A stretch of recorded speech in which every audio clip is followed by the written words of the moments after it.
Deux films de notes différentes.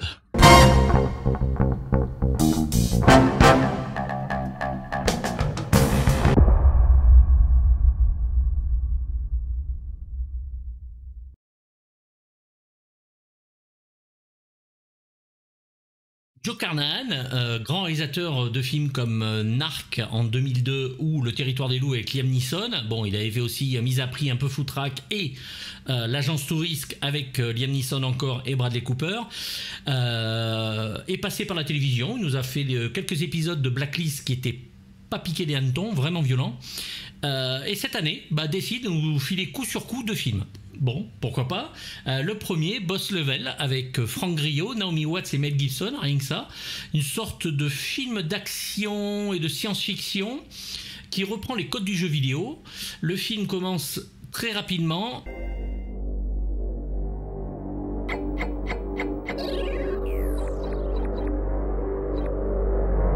Donc Boss Level nous raconte l'histoire de Roy Pulver qui est bloqué dans une boucle temporelle qui répète constamment le jour de son meurtre.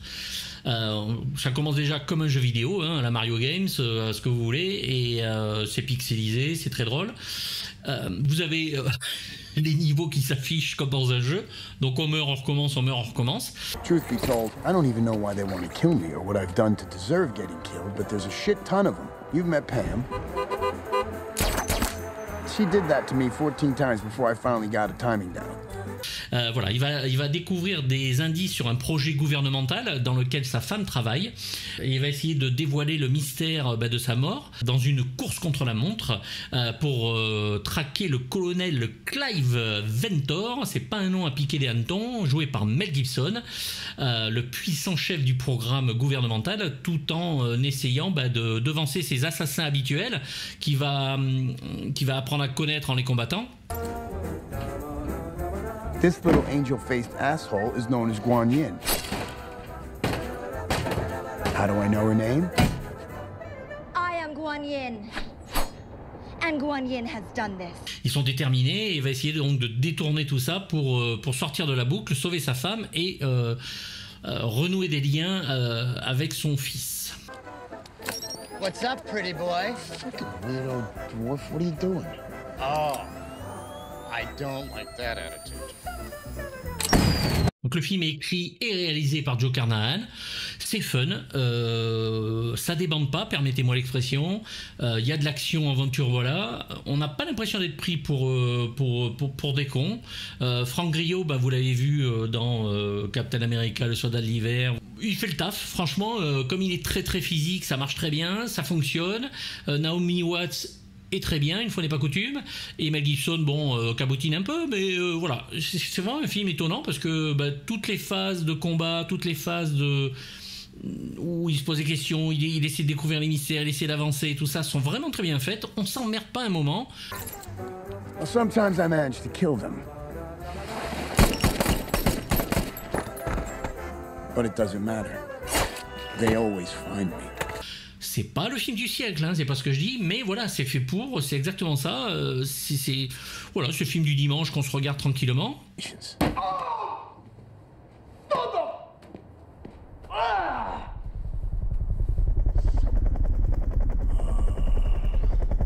Et du coup, c'est un film qui, moi, m'a étonné, m'a surpris. Alors, je lui mets pas une grande note, je lui mets une note de 4 sur 6 pour la surprise et pour le fun, parce que franchement, il y en a.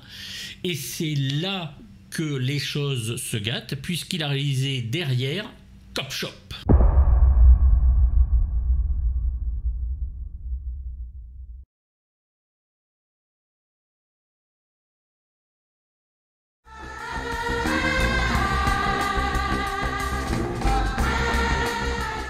Alors Cop Shop, toujours réalisé par Carnahan et écrit par ce dernier, raconte l'histoire d'un commissariat de police dans le Nevada qui va devenir un champ de bataille de tueurs à gages parce que Teddy, joué par Frank Grillo, donc le héros de Boss Level, est arrêté volontairement, c'est lui qui le demande. Now which one of you want to spend the night in county lockup? That's what I thought. Et veut se réfugier derrière les barreaux, alors que plusieurs tueurs à gages vont donc rentrer dans ce commissariat pour essayer de le tuer dedans.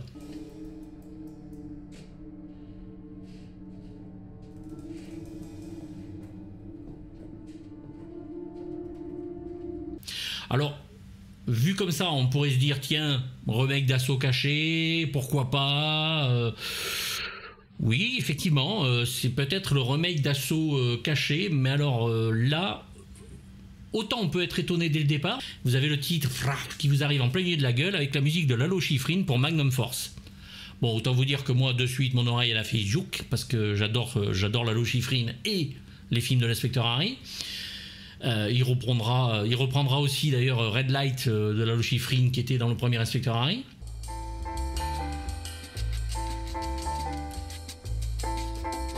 C'est Clinton Shorter qui fait la musique et qui s'en sort pour une fois pas trop mal parce qu'il essaie justement de jouer sur les basses comme Lalo, tout ça. C'est pas une grande musique, mais bon, ça s'écoute bien. Et puis là, tout fout le camp une fois qu'on arrive dans le commissariat. Alors on nous présente Valérie Young, qui est jouée par Alexis Lauder, qui est juste superbe. C'est-à-dire qu'elle a un charisme incroyable. Cette femme est vraiment impressionnante. Alors elle vous sort un flingos gros comme ça, vous vous dites bon, c'est une badass. Bon, le problème c'est que dans un couloir, il y a un mec, elle lui tire 18 balles devant, elle le rate. Qu'est-ce que vous voulez que je vous dise?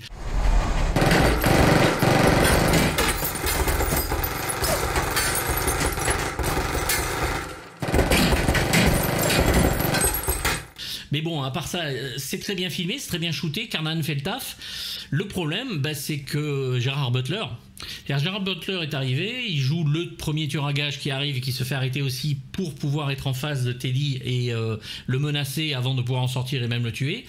Et le problème, c'est que Gerard Butler produit.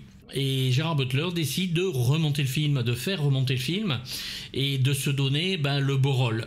Et c'est là que tout coince en fait, puisque ce personnage de flic féminin qui était vraiment fort, qui est intéressant, puisqu'à chaque fois que Carnahan pose la caméra sur elle, on sent qu'il est fasciné par ce personnage.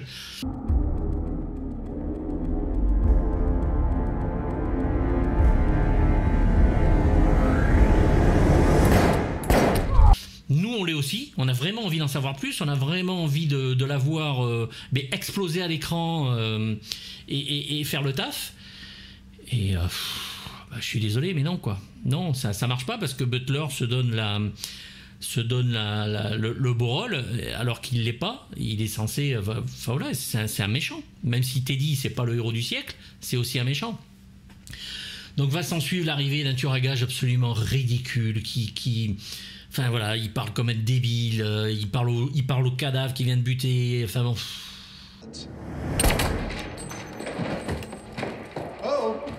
Hold on there, buddy. Oh, steady now. Ooh, the boats are rocking. Ni fait, ni à faire, vu 2000 fois, c'est vraiment chiant. On s'emmerde, c'est-à-dire que vraiment, vous avez ce début où vous êtes complètement hypé. Là, vous vous dites, ok, la nuit tombe, le commissariat, il y a un peu de monde, machin, qu'est-ce qui va se passer? Et puis alors là, c'est le cafard. C'est le cafard. Et vous regardez ça et vous dites, mais non, c'est pas possible.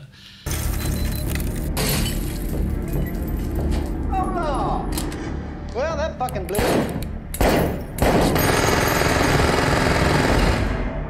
Voilà, donc ça défouraille, hein. Je vous dis pas que ça défouraille pas, mais tout le monde se fait buter un par un. C'est pas des flics, c'est tous des abrutis. Il faut bien sûr qu'au milieu des flics, il y en ait un qui soit emmerdé par la mafia, il faut qu'il sorte de la drogue. Enfin bon, ils rajoutent des trucs qui servent à rien, c'est nul, c'est chiant, bordel de merde. Et bien sûr, le final, Gerard Butler, il part dans la nature, elle le suit, enfin elle le poursuit. Voilà quoi, c'est vraiment, c'est le ratage total. Alors, à cause de Butler, clairement, j'aurais bien aimé voir la version de Carnahan. J'espère qu'un jour on verra la version de Carnahan. J'en doute, le film sortira sûrement direct en vidéo partout, comme c'est le cas.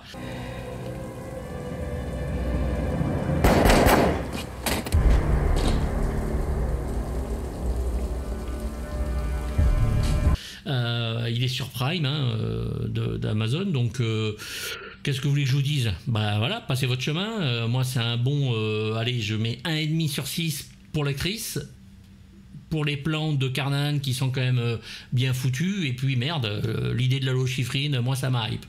Donc Boss Level, c'est un gros oui, allez-y, vous allez vous marrer. Cop Shop, passez votre chemin, ça ne sert absolument à rien. Donc je vous dis à bientôt, n'hésitez pas à regarder les vidéos, si ça vous met les poils, vous me le dites,